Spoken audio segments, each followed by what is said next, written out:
chapter that I want to discuss with you guys is this one. Is there a God? By the way, disclaimer, sebelum kita masuk dive in this chapter, this is a very controversial chapter. Obviously, this is a very sensitive matters.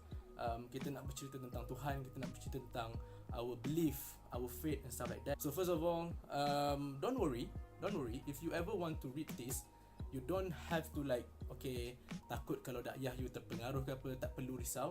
Because he respect other people view, dia tidak merendah-rendahkan orang lain yang ada kepercayaan agama. He respect other people, he respect other people belief and view. So in that kind of sense, I respect his writing for this chapter. So you don't have to worry about your faith, you don't have to worry about terpengaruh dengan dakyah barat and stuff like that. Okay, so is there a God? I'm going to summarize it very simple and very quickly. So basically, Stephen Hawking doesn't believe in God. Close the book. Okay. Alright, so basically that is what he said in the book. He said that if there's no God, the universe are still going to function as what it always been. So that's what he said in the book. But honestly, I think it's quite, I don't know. Obviously, I'm a person that believe in God. Okay, don't think that I'm an atheist. No, I'm someone that is believe in God, that still believe in God, and I find it very interesting to see Stephen Hawking's view on God, because we know for a fact that Stephen Hawking is one of the smartest people alive, probably the smartest God. Okay, so to see his point of view in God is very interesting, because for me personally, I don't think Stephen Hawking is an atheist. I don't think so. I think he's more to an this.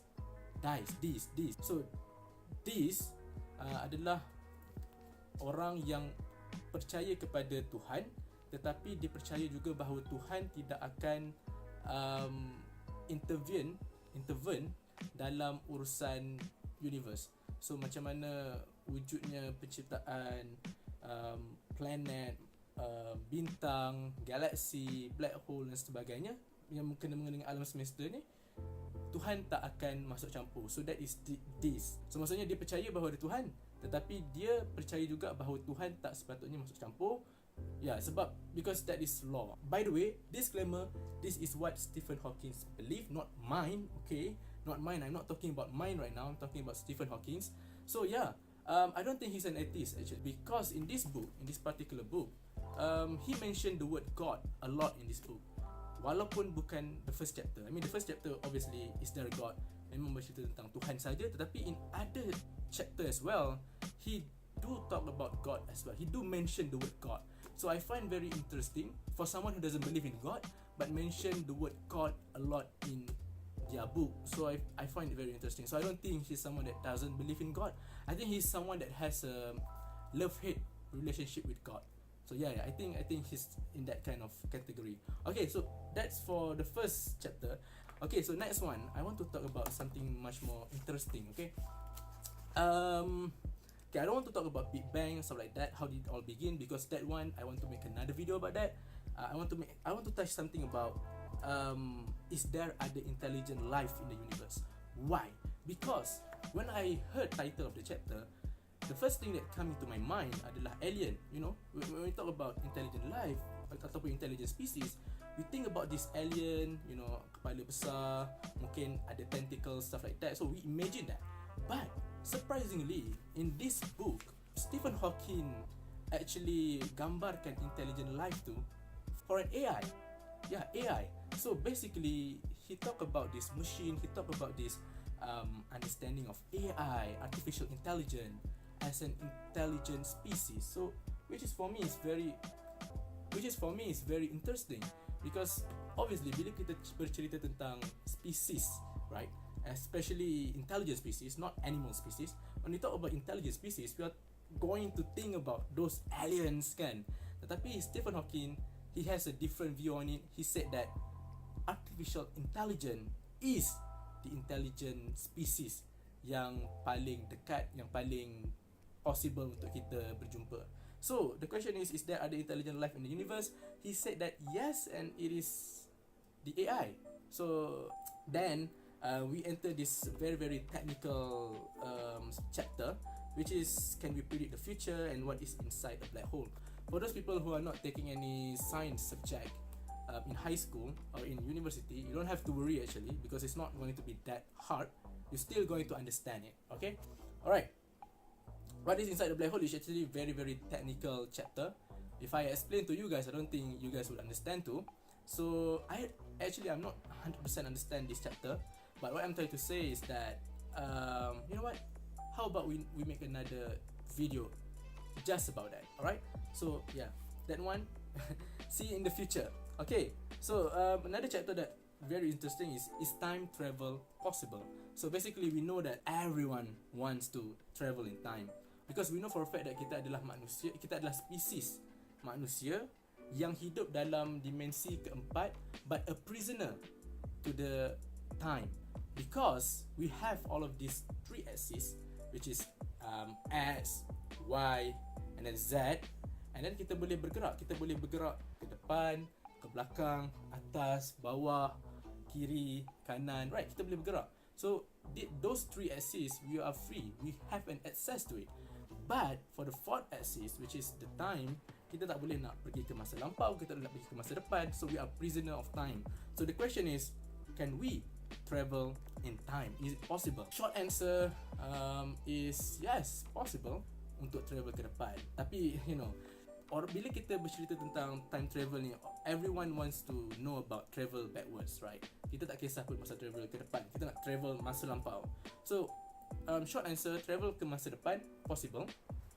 Cara dia ialah kita kena bergerak dengan speed near to the speed of light, near to the speed of light, so that the time is relatively slower, your time is relatively slower than other people's time, okay, yang tak bergerak dengan hampir dengan kelajuan cahaya tu. And then bila you berhenti tu, you akan realize that you are in the future, probably 10 or probably 1,000 of years in the future. So yeah, it's possible, but you need to create a machine that can withstand the speed of hampir the speed of light, right? Because we know that the speed of light is infinite. We know that for a fact that we can't beat the speed of light. So we know that. So the question is, can we travel backwards? The answer is theoretically probably can, but practically impossible. Sebab untuk travel backwards, kita kena travel in the speed of light, probably more than speed of light actually. Kita kena travel more than speed of light untuk travel backward. Kalau kita travel at a speed of light, okay, so kalau kita travel at the speed of light, kita basically akan memberhentikan masa, because we know Einstein said time is relative, bro. Time is relative. So kalau kita travel at a higher speed than the speed of light, then kita travel backwards. You understand that? I think that's a very simple physics right there. So yeah, the more you know. Alright, so the question is, how long can we survive on Earth? Because for a fact, we know that the Earth sekarang ni berada dalam keadaan yang tenat, with all the pollution, stuff like that. Thing is, we probably have like 1 billion years before Earth is no longer can be used. Alright, 1 billion years from now, the ocean are going to be very dry. It's going to dry up. Why? Because the size of the sun at the time is going to be very big. So basically cahaya dia akan lagi cepat sampai ke bumi, and more energy, more high temperature, which is obviously kita akan mengeringkan laut kita lah. So itu bahasa mudah dia lah. Okay, and then should we colonize space? This is what I've been preaching for the last few years. I've wanted human to go further from our low Earth orbit space station. Sebab kita tahu ISS, International Space Station, adalah 400 km above the sea sahaja. So imagine, okay, you know what? Let me close this book. I don't have anything that is sphere. Oh my god, I should have prepared for that. I'm sorry. Okay, so imagine this is Earth. Okay, just imagine this is Earth. Okay, just imagine lah, alamak kau ni. So imagine this is Earth. So the distance between Earth and ISS is so near that if I try to put like, okay, jarak dia macam ni kan, it's impossible because it is so goddamn near. Like I can't even show how near it is. It's so near. So, relatively speaking, okay, kalau kita bandingkan dengan pencapaian manusia 1960s, okay, di mana ketika itu kita hantar manusia ke bulan, jarak bumi ke bulan adalah 400 kilometer. Alright, jarak bumi ke ISS, International Space Station, yang Datuk Syed Muzaffar pergi, yang everyone goes, is so near, which is 400 kilometers.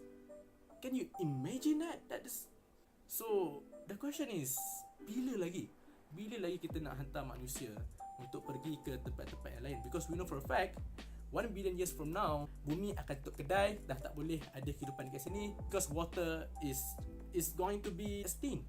Okay, dia dah akan kering. No water, no life. That is simple recipe. Recipe for life is water equal to life. So there's no water and there's no life. Apa yang bezakan manusia dengan spesies-spesies haiwan yang lain ialah, pertama sekali, kita punya curiosity. Kedua, kita punya braveness, keberanian. Dan yang ketiga, because of our dumbness, kebodohan. Tiga ni lah yang menjadi fuel kepada manusia untuk travel around the world. Because kalau bukan sebab kebodohan, maka Columbus tidak akan menjumpai Amerika. Right? Because Columbus thought the land of America is the land of Indian. So he went there. He went there thinking that is the land of Indian, padahal itu adalah the land of America. Walaupun dia bodoh, tapi at least dia discover, dia travel. So that's the kind of trait that are in our DNA as a human being. We are stupid, we are brave, and we are very curious. So use these 3 traits, 3 things that makes us human to go out there. Alright? Okay, so I'm preaching you guys right now. Sebab apa? Sebab in 2030 or 2025, something like that, Elon Musk is going to send people to the Mars, and we need to go there. Alright? This book is the book for you guys. You see this? It says right here. I don't know if you can read it. It says a rare genius guardian. Okay, if you're talking about the smartest people alive, it's probably going to rank. My personal view on it is going to be Isaac Newton, and then Albert Einstein, and then it's going to be Stephen Hawking. Right. So there's a lot of stuff that I didn't talk about. The chapter in this book is too much. If you want to buy this, go check it out at the nearest bookstore. Dia jual mungkin dalam RM60-70. It's expensive, right? So kalau you nak murah, go to bookdepository.com, website yang paling best sekali kepada pencinta buku. Sebab yang pertama sekali, it's so cheap. Second, free delivery worldwide. Alright, so links in the description. It's a great place for you people who love to read. Go buy a book there, and you have a book that's going to change your life. So this one is a book for you. Okay, that's it, the video for today. If you want to know about the universe, if you want to know about what happened in the space, yeah, I'm your universe reviewer. You know what? This is the first universe review channel in the platform. So yeah, hi guys, this is Duffy, and this is your personal universe reviewer. Peace, and see you on the next one. Bye bye.